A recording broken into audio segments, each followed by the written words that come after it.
दिल से सीताराम सभी को। आज हम इस वीडियो में आपको प्रयागराज के सबसे प्राचीन और प्रसिद्ध श्री बड़े लेटे हनुमान मंदिर के अन्य कई बातों को बताएंगे। वीडियो में आगे बढ़ने से पहले आप सभी से निवेदन है, लाइक, सब्सक्राइब और कमेंट में सीताराम जरूर लिखिए।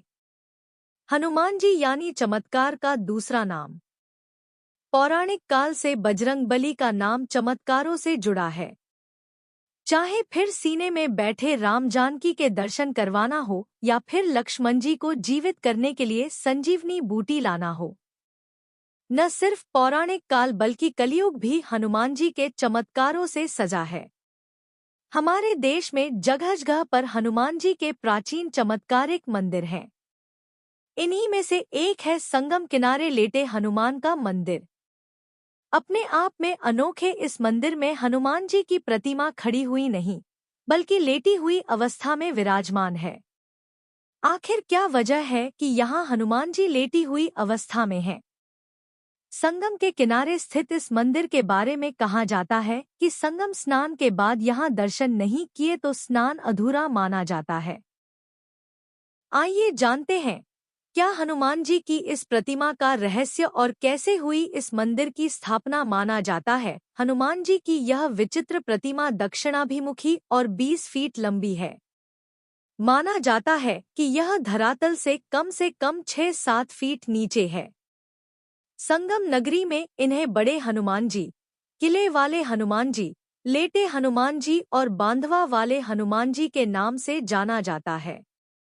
इस प्रतिमा के बारे ऐसा माना जाता है कि इनके बाएं पैर के नीचे कामदा देवी और दाएं पैर के नीचे अहिरावण दबा है। उनके दाएं हाथ में राम लक्ष्मण और बाएं हाथ में गदा शोभित है। बजरंगबली यहाँ आने वाले सभी भक्तों की मनोकामनाएं पूर्ण करते हैं। यहाँ के बारे में ऐसा कहा जाता है कि लंका पर जीत हासिल करने के बाद जब हनुमान जी लौट रहे थे तो रास्ते में उन्हें थकान महसूस होने लगी, तो सीता माता के कहने पर वह यहाँ संगम के तट पर लेट गए। इसी को ध्यान में रखते हुए यहाँ लेटे हनुमान जी का मंदिर बन गया। मंदिर कम से कम 600 से 700 वर्ष पुराना माना जाता है। बताते हैं कि कन्नौज के राजा के कोई संतान नहीं थी। उनके गुरु ने उपाय के रूप में बताया, हनुमान जी की ऐसी प्रति का निर्माण करवाइए जो राम लक्ष्मण को नागपाश से छुड़ाने के लिए पाताल में गए थे।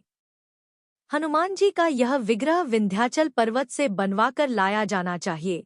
जब कन्नौज के राजा ने ऐसा ही किया और वह विंध्याचल से हनुमान जी की प्रतिमा नाव से लेकर आए, तभी अचानक से नाव टूट गई और यह प्रतिमा जलमग्न हो गई। राजा को यह देखकर बेहद दुख हुआ और वह अपने राज्य वापस लौट गए। इस घटना के कई वर्षों बाद जब गंगा का जलस्तर घटा तो वहां धूनी जमाने का प्रयास कर रहे राम भक्त बाबा बालगिरी महाराज को यह प्रतिमा मिली। फिर उसके बाद वहां के राजा द्वारा मंदिर का निर्माण करवाया गया। बादशाह अकबर से जुड़ा है तथ्य बात 1582 की है। तब प्रयागराज में बादशाह अकबर किला बनाना चाहता था। बंगाल, अवध, मगध सहित पूर्वी भारत में अक्सर होने वाले विद्रोह पर सशक्त दबिश रखने की गरज से प्रयाग सबसे सटीक जगह थी जहां किला बनाकर सेना की पलटन रखी जा सकती थी। किला चूंकि संगम तट पर था, लिहाजा अक्सर गंगा यमुना के मनमाने कटाव की वजह से संगम की जगह बदलती रहती थी। लिहाजा नक्शे के मुताबिक निर्माण नहीं हो पा रहा था। इतिहास बताता है कि फिर अकबर ने संगम पर यमुना किनारे की ऊंची भूमि और लेटे हनुमान जी के स्थान को भी किले के घेरे में लेने की योजना बनाई। तब सन्यासियों ने इसका विरोध किया। तब बादशाह ने प्रस्ताव दिया कि लेटे हनुमान जी को गंगा जी के पास शिफ्ट कर दिया जाए।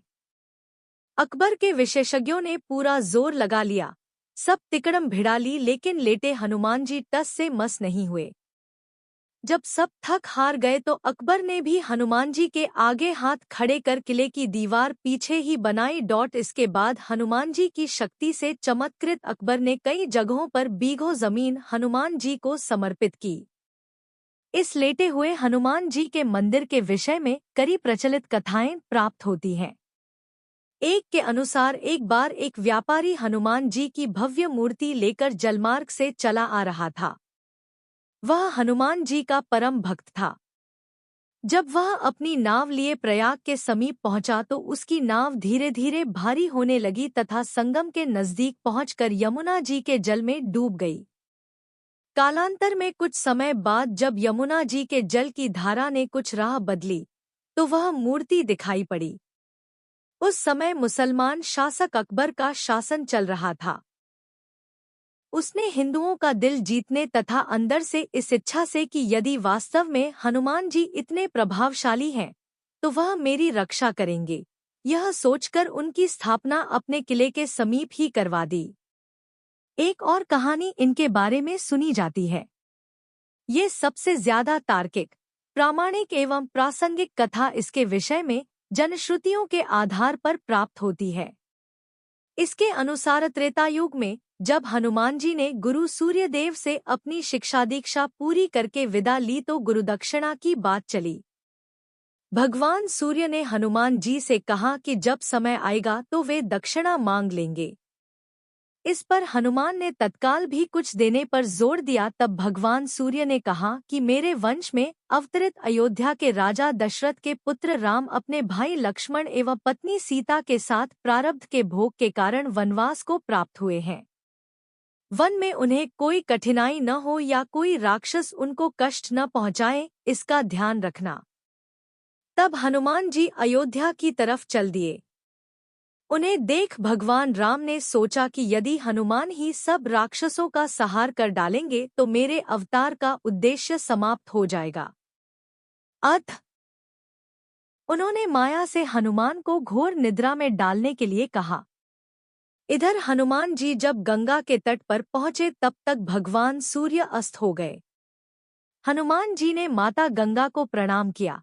आयर रात में नदी नहीं लांघते, यह सोचकर वहीं रात व्यतीत करने का निर्णय लिया। इसके बाद माया के वशीभूत गहन निद्रा में सो गए। तीसरी कथा एक मान्यता और है जो हनुमान के पुनर्जन्म की कथा से जुड़ी हुई है। कहते हैं कि लंका विजय के बाद बजरंग बली जब अपार कष्ट से पीड़ित होकर मरणासन्न अवस्था में पहुंच गए थे तो मां जानकी ने इसी जगह पर उन्हें अपना सिंदूर देकर नया जीवन और हमेशा आरोग्य व चिरायु रहने का आशीर्वाद देते हुए कहा कि जो भी इस त्रिवेणी तट पर संगम स्नान पर आएगा उसको संगम स्नान का असली फल तभी मिलेगा जब वह हनुमान जी के दर्शन करेगा। हनुमान जी की मूर्ति का रहस्य रामायण काल से भी जुड़ा है। लंका विजय के बाद हनुमान जी थकान और पीड़ा के कारण संगम तट पर लेट गए थे, ऐसा माना जाता है। यहाँ पर हनुमान जी की एक विशाल लेटी हुई प्रतिमा है जो लगभग 600 से 700 वर्ष पुरानी मानी जाती है। मान्यता है कि हनुमान जी लंका से वापस आते समय महसूस होने पर स्थानीय कथाओं के अनुसार संगम तट पर विश्राम करने के लिए लेट गए थे। एक अन्य कथा के अनुसार, रामायण के अनुसार, राम रावण युद्ध के दौरान रावण ने अपने भाई अहिरावण को बुलाया जो पाताल लोक में रहता था। अहिरावण ने मायावी रूप धारण करके राम और लक्ष्मण का अपहरण कर लिया और उन्हें पाताल लोक ले गया। हनुमान जी ने अहिरावण को मारकर राम और लक्ष्मण को मुक्त कराया और फिर वापस आते समय प्रयागराज में विश्राम किया, इसलिए यहाँ उनकी लेटी हुई प्रतिमा है। मान्यता है कि माँ गंगा हर साल बाढ़ के समय हनुमान जी को स्नान कराती हैं। जब गंगा का पानी हनुमान जी की मूर्ति को छूता है तो यह शुभ माना जाता है और उसके बाद बाढ़ का पानी कम होने लगता है। आपको यह वीडियो कैसी लगी हमें कमेंट में जरूर कीजिए। मिलते हैं एक नए मंदिर और उनके रहस्य के साथ। हमसे इस वीडियो में कोई गलती या कुछ त्रुटि हुई तो क्षमा कीजिएगा। वीडियो को लाइक, सब्सक्राइब, शेयर, कमेंट जरूर कीजिए। सीताराम।